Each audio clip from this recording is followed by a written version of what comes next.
again. We are here with a new panel at the GoTech, the biggest event with digital solution for businesses in Central and Eastern Europe.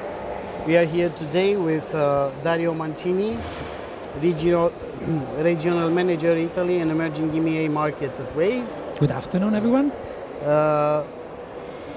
Silvian Centiu, CEO at Transiris. Hi, everybody. And Mr. Ispas, custom sales manager at Oracle. Hi, hello everyone. So, first of all, what do you bring to GoTech and what do you want to take away from here? Okay, Mr. Mancini. so what we are bringing to GoTech as Waze is literally how is working at platform from a marketing perspective.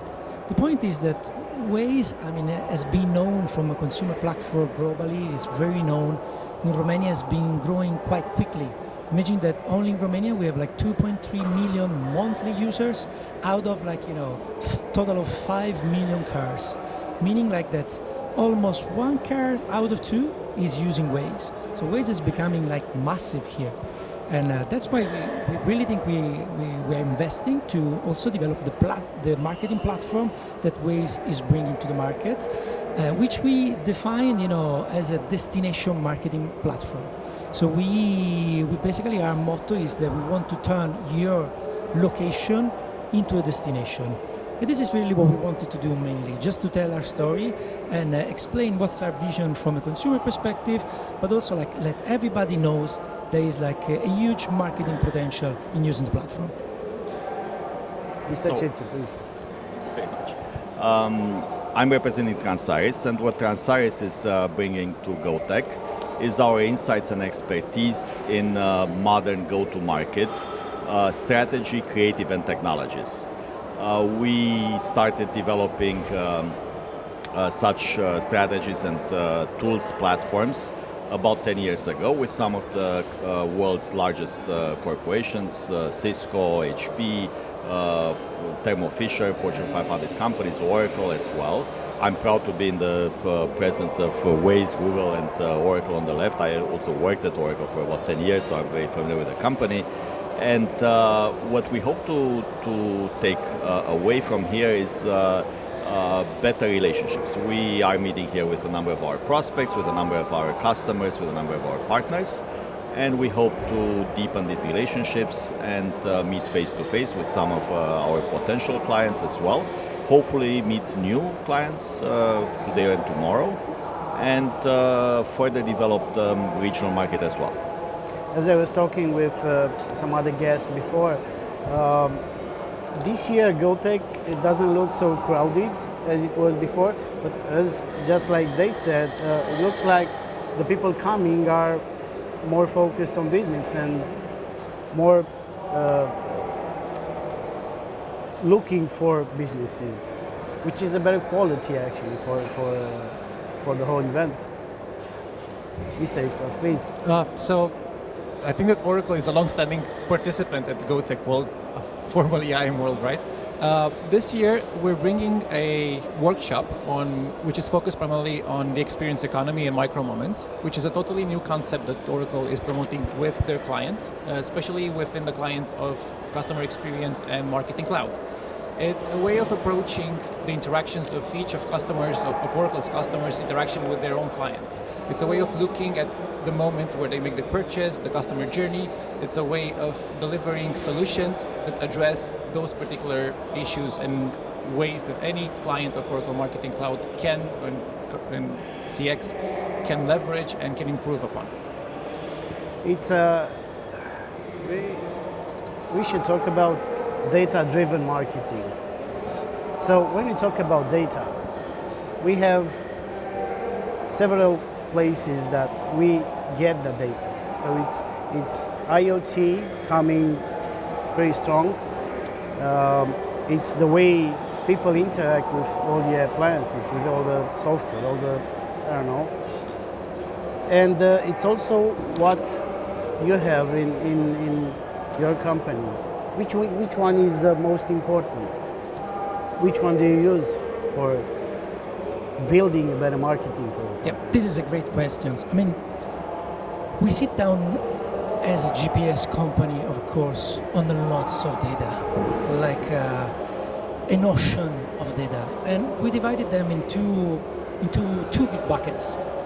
So there is a part of data that are like the data on traffic, meaning like traffic jam, like average speed, accident, all those type of data that we are able to share with municipalities, like emergency response company, transportation company, in order to grow like the mobility business in general.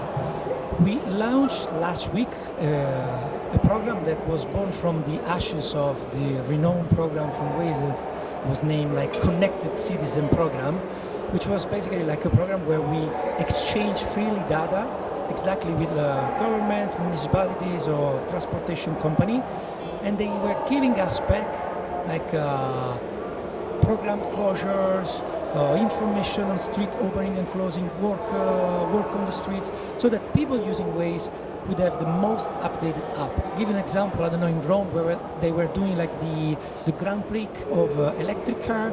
You have like the circuit in Rome, and through the agency of mobility we mapped all the closure of the streets so that anybody like using Waze and driving during the event was not finding their self in front of a closed road. Okay. And this is like a huge part. Now we launch a program that is integrating with Google Cloud, and it's called Waze for Cities, and it's going to be able to store all those data for free, and also to provide like Google Cloud resources like as BigQuery to measure and to actually make sense of the data that we're sharing. And this is from the consumer perspective. From the business perspective, I mean, as I was saying before, we're trying to turn ourselves in a destination marketing company. So we're not only, lots of companies are able to tell you where you are. Like, if you're looking at it through your telephone, like Google, Facebook, we look at also other signals, not only where you are, but also like where you're going, the time it takes to get there, and if you're staying in traffic, if you're driving from home or to home, if you are like driving for a longer distance. So this is giving us context of behavior of people where like applying marketing campaigns could be extremely more relevant and more impactful. So this is really our vision on data. Okay, there is a lot of data you are collecting about customers. This is true. Sorry for the long answer. No, it's okay. Mr. Centiu, please. Yeah, where we stand exactly in between the type of data, massive data that we're collecting, and then we're utilizing technologies like Oracle's, which is as a marketing stack, one of the best available in the industry. And we're bringing our experience and know-how and insight into making that work in marketing. The amount of data is available these days is tremendous, like Dario, I think, was saying. However, the majority of people don't know how to use it and how to take it to the advantage of the customers and to their own advantage. That's where we come. We actually make it all work.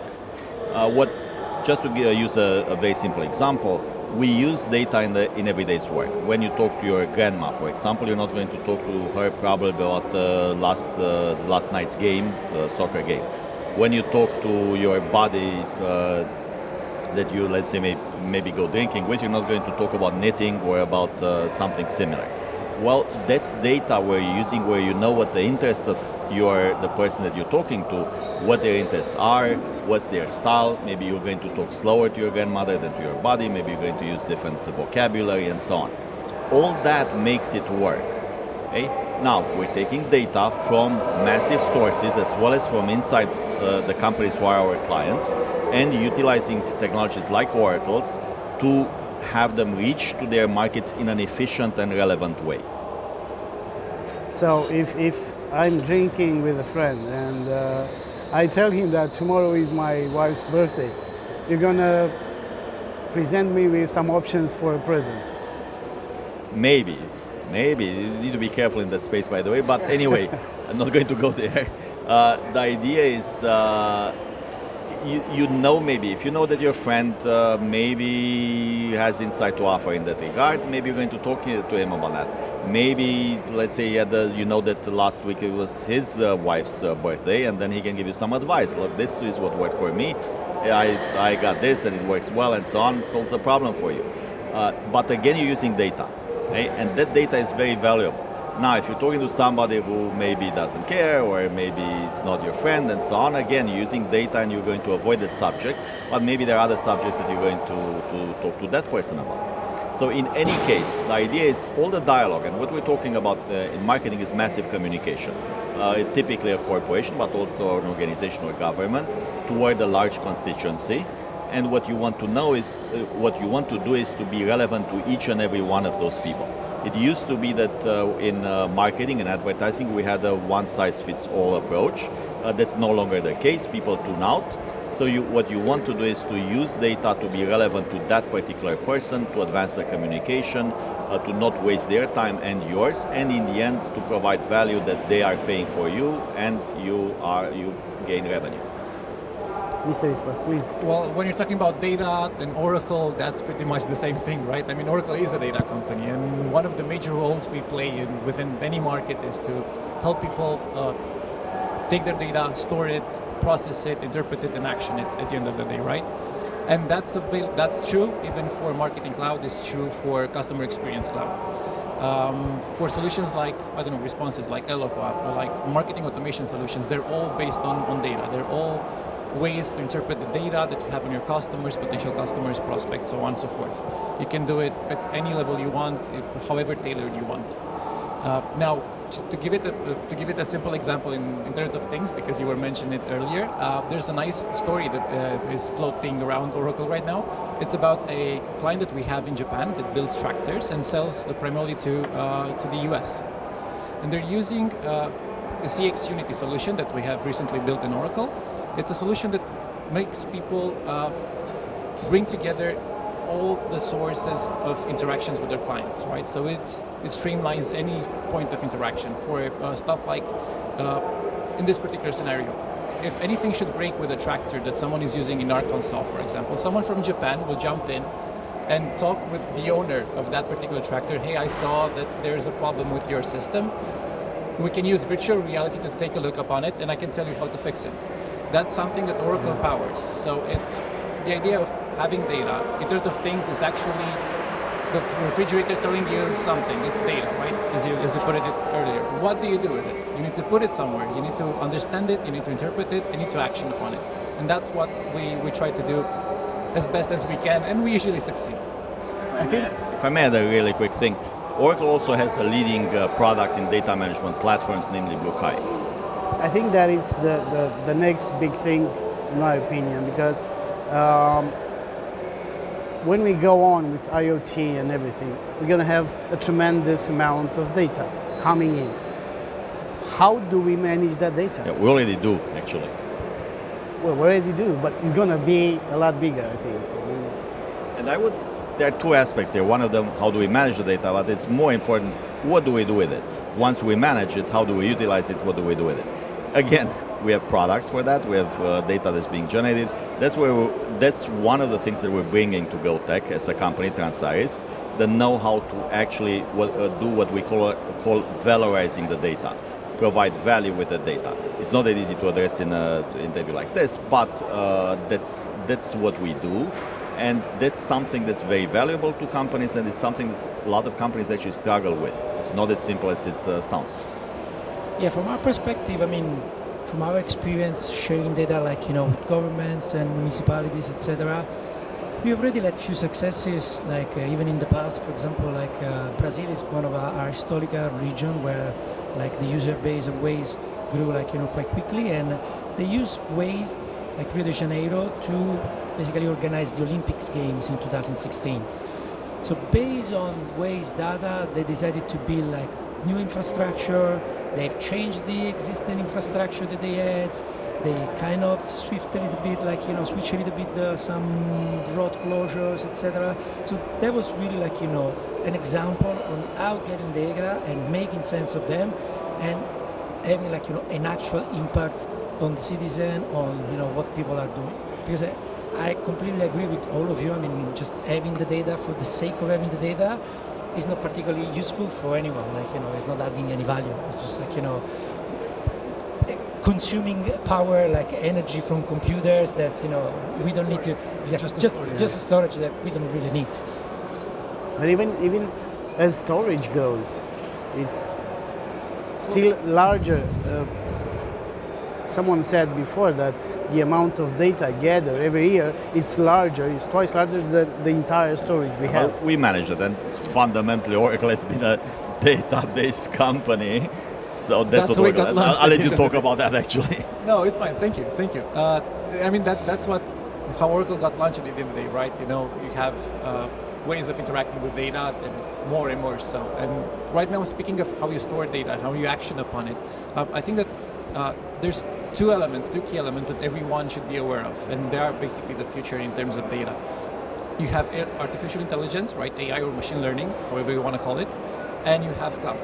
Because no one has the capability, or in the near future, I foresee like 10 or 20 years, if you're a small to medium enterprise or even larger, you won't have the capability of having on-premise solutions, or it won't necessarily be productive at the end of the day, right? So you have to go to cloud, be it public, be it hybrid, be it, and then you will have to action upon that data. And AI is the best solution for it. It's being developed by so many companies. Each company has its own AI approach. Oracle has its own AI approach. We insert AI into Marketing Cloud, for example.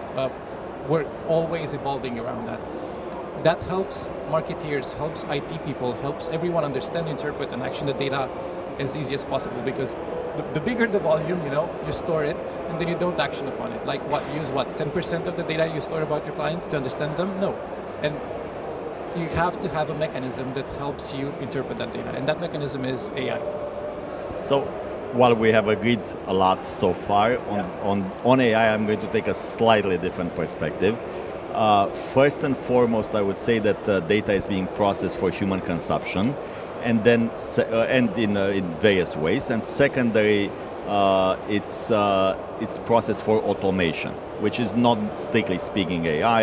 You could argue that is AI as well, but the label of AI has not been put on that in the past. Now, there's also the emerging AI, what we call right now. We talk quite a bit about AI. There are quite a few technologies and projects that have had some success. However, I would venture to say that the hype is a little bit ahead of the, let's say, achievements in AI. And I would caution people on AI. I think that we are in a process of seeing the value of AI, realizing quite a few projects, realizing quite a few, let's say, advantages, results. But at the same time, there are a significant number of AI efforts, investments that have not produced the expected results. So my advice on that is to first and foremost address people directly with results of data, aggregated, processed, and so on. Secondary, automate data, whatever comes out of aggregation and statistical computations and so on, automate it. And then, if possible, also process it within AI, but at the same time, not bet entirely on AI or put all the eggs in that basket, because to some extent it's still experimental. That's interesting, because as far as AI go today, it's narrow AI, as they say. It's a type of machine learning after all. It's not generically, it's not the God created by a computer. So as far as that goes, usually for data, it's garbage in, garbage out. So what data you put in, that's going to be the result. How do we, from this huge amount of information, of data, how do we manage to find what is interesting and what is just garbage and we should not keep it? Well, I mean, it's very difficult to answer this question at this point. I know, that's why I'm asking. It's a very difficult question to answer. My stake at that would be that, I mean, at least what we're doing, for example, is applying what I would define, let's say, assisted AI. Okay, so where you actually, start taking advantage of machine learning, of lots of data, etc., but you don't leave them on their own. You still kind of guide them and interpret them. I know that it's not like a pure vision or AI, but to us it's the thing that at the moment is working. We use this thing, for example, when from Waze we introduce it. If you find it, we have a special features that very other people has, is that we show like the speeds on the app, and if you are surpassing the speed limits of that road, you get a signal, which by the way decrease by 2 or 3% the speed in general, because people knows that they are surpassing the speed. We did this through AI, basically through AI and the community, mapping some kind of sample of segment on street, and then through AI extending that to various, and then double checking once they return it back in few cases. And I mean, we have I think an error globally of probably 95% of all the actual speed limits on all the streets where we operate, which I think is a great example on how AI, machine learnings, and assisted human being can really generate virtuous results at this point. In terms of garbage in, garbage out, if I may, there is definitely no case in point answer to this, because data is different across each line of business that one company has, right? But Definitely. Speaking particularly about marketing, it has the slight advantage that it can be tested, right? Say, for example, you have some information about a client, right? The only risk that you might get if it is that information that you have it, provided you have the consent of the person, GDPR and so on and so forth, Sure. you can actually test the data that you have. Hey, I'm going to give him this ad, see how he actions upon it. If that is okay, I will learn about it or not. So even though my information might be wrong or might be insufficient or incorrect, I can test it and I can learn from that. So the idea that in a data-driven marketing environment per se, garbage in, garbage out is true. I think it's more nuanced. It depends on what kind of garbage you have. So to address this question, in my opinion, if we're talking about raw data, there's no garbage in. Every raw data is actually valuable. Unless it's completely faulty or it was faked or it randomly generated, raw data actually is valuable. It can be interpreted, it can be valorized. Something can be made out of it.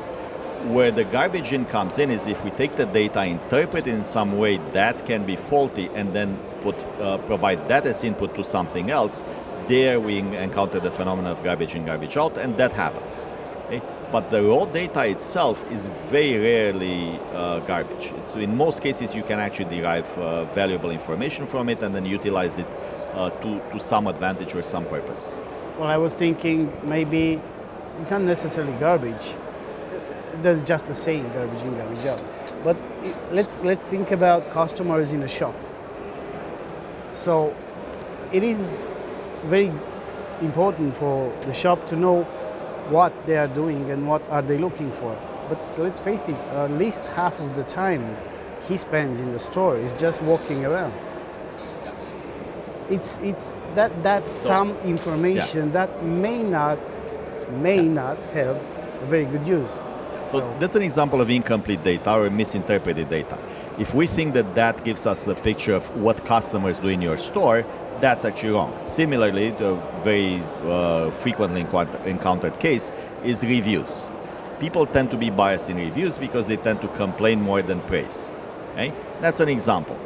By that token, that data may be faulty, but it's faulty if we interpret it in a certain way. If we think that it gives us a picture of exactly what's happening in the market, then the data is faulty. But it's not the data that's faulty, it's our interpretation of the data.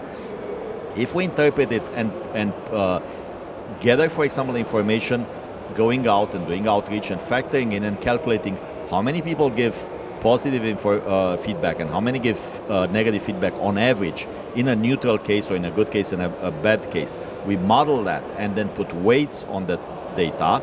And then whenever we encounter a certain type of data, we actually multiply it by the weight. Then that gives us actually an adequate picture of what's happening in the market. But that's exactly what, for example, we bring to the table, is this insight and know-how how to take this data and interpret it in a useful way so that we can feed it and make based decisions on it that actually drive good results and make sense. What is the difference between robot process automation, and AI.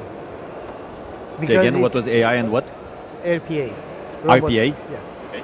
Robotic process automation. Yeah. So that is the automation of a process that you have, I don't know, in a desk, in a front desk.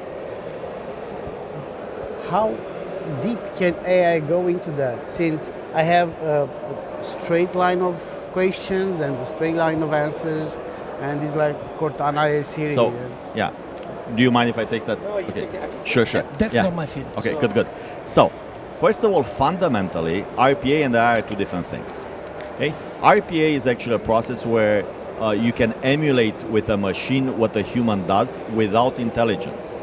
Okay, so strictly speaking from that perspective, it's not necessarily an intelligent process. It's just a computer process. It's just like coding something, and that's a program where algorithmically you determine what that program does. Now, RPA has a huge potential to incorporate AI, and I'll use an example for that. Let's assume that you have a shared service center, okay, like a lot of large companies have, where you have 100 people, let's say, processing invoices. And you decide that a lot of the work that these people do is repetitive, and you want to automate it. You can automate it in many ways, one of them being RPA. Now, what you're going to have, let's assume that 50 of those people you actually replace with robots. You don't necessarily displace those people. You have them do some more creative work, working on something else. However, the rest of the 50, and I'm going to give some examples of that as well, the rest of the 50 people, they deal with the exceptions, things that cannot be automated. Now, where AI comes in place is to have the robots, actually, or the AI, if you want, watch how people process exceptions, gain the insight, and adjust the robots so that they can actually process those exceptions as well. That is the AI part. However, quite frankly, we're almost there, which means we're not really there. Okay?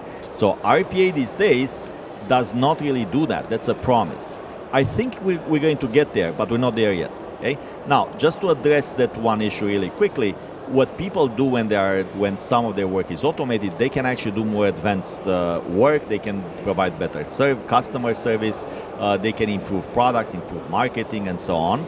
They can do a number of things. So by displacing them, it doesn't mean necessarily that they get fired and they have nothing to do, or they don't have a job. It means that actually their work can become more valuable, can be enhanced, can be more creative, and so on. And the repetitive work, which is something that we've done for the last 100 years, probably not just to computers but rather automation, belongs to machines. Please. Well, speak in terms of marketing AI, if I may, a bit, right? Yes. To diverge just a little. I mean, everything that my first speaker has said is correct, right? But what I'm trying to say is that in marketing, AI sits on data. RPA does not. That's a simple term, right? What AI in marketing does is help you improve your KPIs, for example.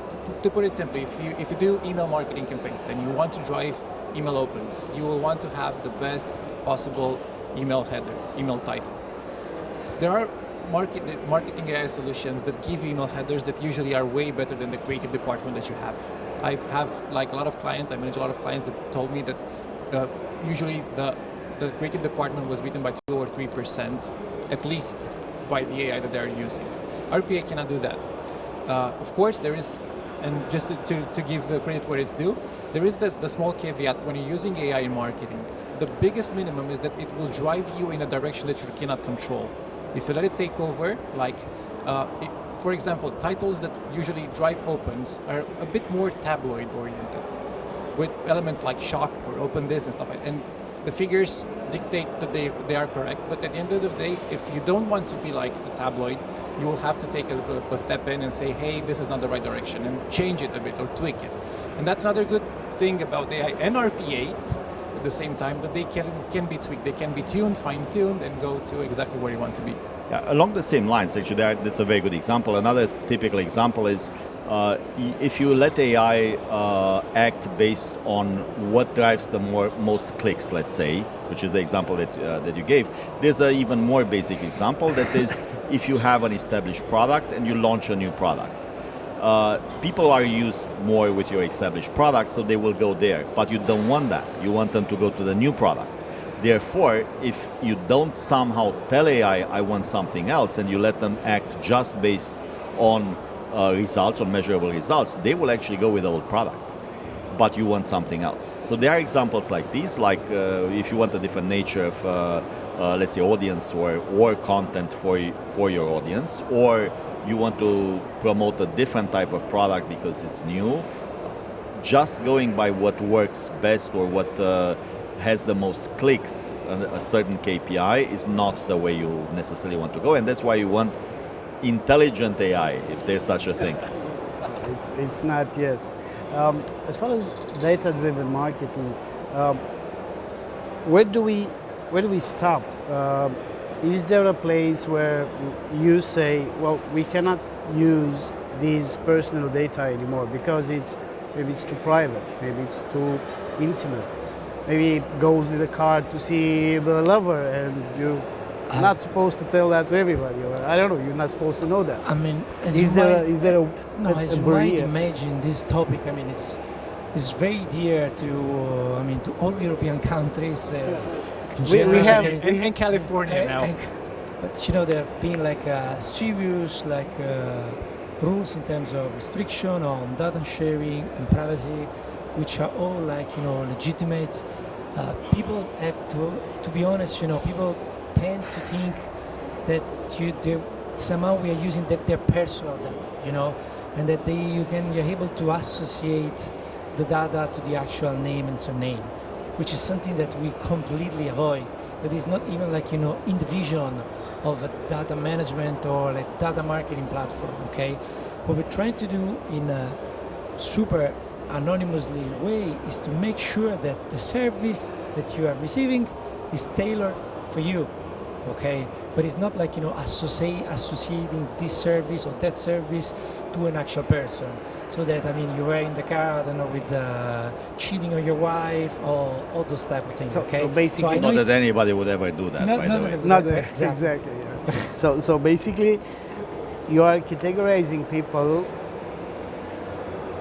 as, I don't know, as much as you can, so you can tailor all the offers for them, but not personally. Not personally. I mean, it's not related to the name. But imagine, in the future, you're not just with Waze but imagine Google in general. You're searching for something. They know your searching behavior. You got the ads that is more relevant for you based on your behavior, and they're just giving you an extra service. They are saving you time, which is the asset that is really important for you. Isn't that the biggest change in marketing after all? I mean, Facebook, Netflix, Google. Yeah. So I would say that Waze is in that regard in a different type of market. If you want, Waze has the luxury of doing that. Most customers actually do need to take it personally, right? To reach out to their audience in a personal way. Most of the people allow everybody to take the data. So here's the thing with that. A lot of phenomena in society, we have two sides of the argument. On the one hand, we have some advantages and disadvantages. On the other hand, it's different advantages and disadvantages. In this particular case, we're bombarded with information, and we want some filters. We want information to come to us that we're interested in. We want to come in a way that is tailored for us, that is fit for us. How do we do that? Unless we give up some information about ourselves, we won't be able to do it. Now, how much of that information we want to do and to whom is actually important. We want also to be in control of that, but that's actually difficult to do as well, because we're not interacting with just a few companies or a few entities. We're interacting with a lot of companies, with government, with organizations, and so on. And it's very difficult to control it all. So in the end, it needs to be a give and take. Okay? So I think this is in the market is regulating itself to some extent. There are also laws, regulations, GDPR being one of them. In the end, there will be swings in one direction and in the other. However, privacy is important, but a little openness to give it this kind of information is necessary, and to a large extent, it's up to the individuals to decide where they want to be on the spectrum. Some people want more personalization and therefore maybe less privacy. Other people, they have privacy as their most important issue, and then they will have less personalization. I remember May 2018. I think it was the 25th, right? It was like a day GDPR. marked in infamy. I would say that because of the privacy rules, global privacy rules being all changing, all ever changing, all ever adapting to the new technologies, this is somewhat of a good sign. And why I'm saying this is that we needed to reinstall trust back in marketing. And at least in Europe, I think that that's what GDPR did.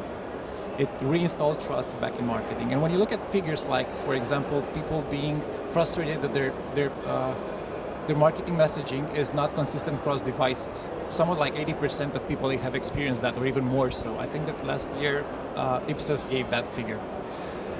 So when you have a legislation like GDPR that protects your data, then you have marketers that are not willing to do the extra step to get your consent, and then you're being frustrated with not getting the same consistent messaging.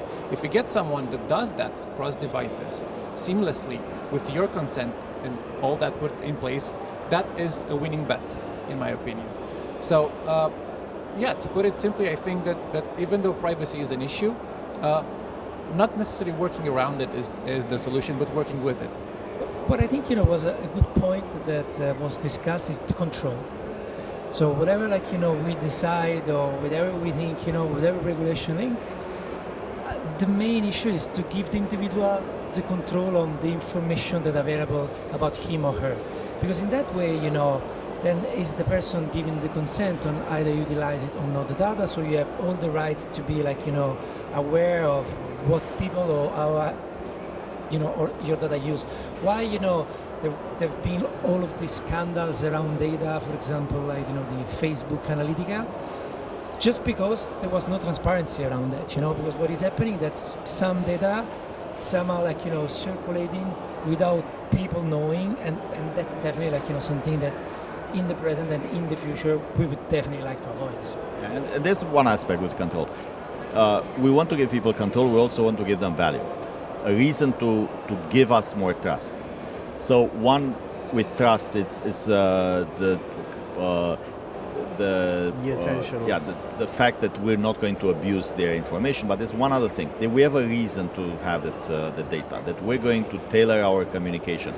If we just ask for people's addresses so that we can bombard them with nonsensical ads or offers, they will say no, I don't want to give anything.